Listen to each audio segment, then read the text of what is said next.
नमस्कार, प्रणाम। फिर एक बार आपके सामने हाजिर हूँ एक नए अपडेट के लेकर। दरअसल दिल्ली एनसीआर में लगातार अब प्रोटेस्ट कैसा प्रोटेस्ट, देश के दूसरे सबसे बड़े आंदोलन का आज आगाज मैंने देखा और उसके बाद आपको इसके बारे में बताने जा रहा हूँ। दरअसल जंतर मंतर पर सीजेपी आंदोलन का बड़ा दिन, सरकार झुकी या छात्रों की जीत अभी बाकी है, इस पर सीधा बात करते हैं। दिल्ली के जंतर मंतर पर पिछले कई दिनों से चल रहा सीजेपी का आंदोलन अब एक अहम मोड़ पर पहुंच गया है।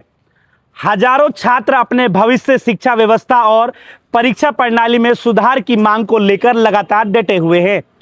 आज हमारी टीम भी जंतर मंतर पर पहुंची, जहां एक तरफ छात्रों का जोश और अनुशासन देखने को मिला, तो दूसरी तरफ आंदोलन के बीच राजनीतिक रंग भी साफ नजर आया।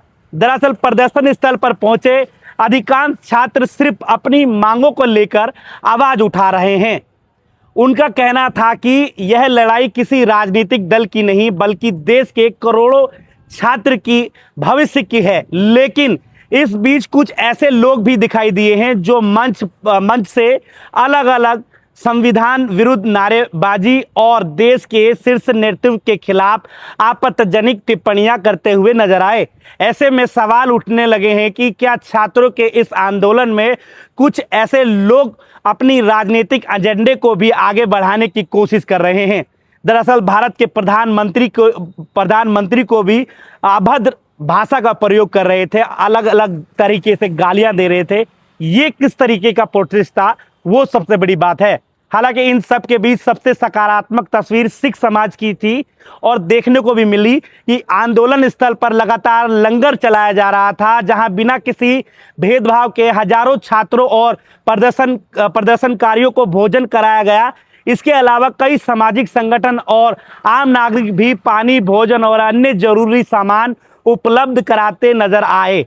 यह तस्वीर बताती है कि मुश्किल समय में समाज का एक बड़ा वर्ग छात्रों के साथ खड़ा रहता है।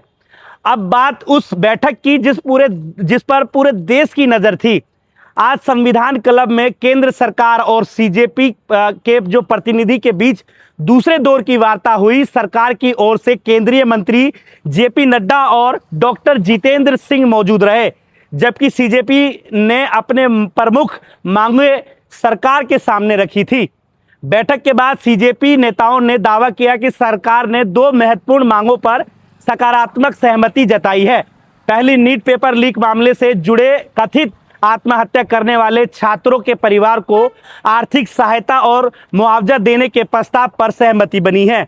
दूसरी, आंदोलन में शामिल छात्रों पर दर्ज मुकदमे और एफआईआर के संबंध में सरकार ने सकारात्मक रुख अपनाया है और इस पर राहत देने का आश्वासन दिया है। हालांकि आंदोलन की सबसे बड़ी मांग केंद्रीय शिक्षा मंत्री धर्मेंद्र प्रधान के इस्तीफे पर अभी भी अंतिम फैसला नहीं हुआ है। सीजेपी का कहना है कि सरकार ने इस मुद्दे पर विचार करने के लिए कुछ समय और मांगा है और जल्द ही अगले दौर की बातचीत होगी। फिलहाल जंतर मंतर पर माहौल पहले की तुलना में काफी शांत और सकारात्मक दिखाई दे रहा है। छात्र अभी भी अपने आंदोलन पर कायम है, लेकिन सरकार के साथ बातचीत शुरू होने के समाधान की उम्मीद जरूर बढ़ी है। अब सबसे बड़ा सवाल यही है कि क्या सरकार धर्मेंद्र प्रधान के इस्तीफे की मांग भी मान लेगी? क्या यह आंदोलन पूरी तरह समाप्त होगा या फिर छात्रों का संघर्ष आगे भी जारी रहेगा? इन सभी सवालों के बीच में अब लोगों की और छात्रों की नज़र जो है वो लगातार बनी हुई है। कुछ घंटे अगली वार्ता के सामने आने के बाद ही कोई निर्णायक फैसला निकलकर सामने आएगा। गाजियाबाद, दिल्ली से अजीत रावत की रिपोर्ट।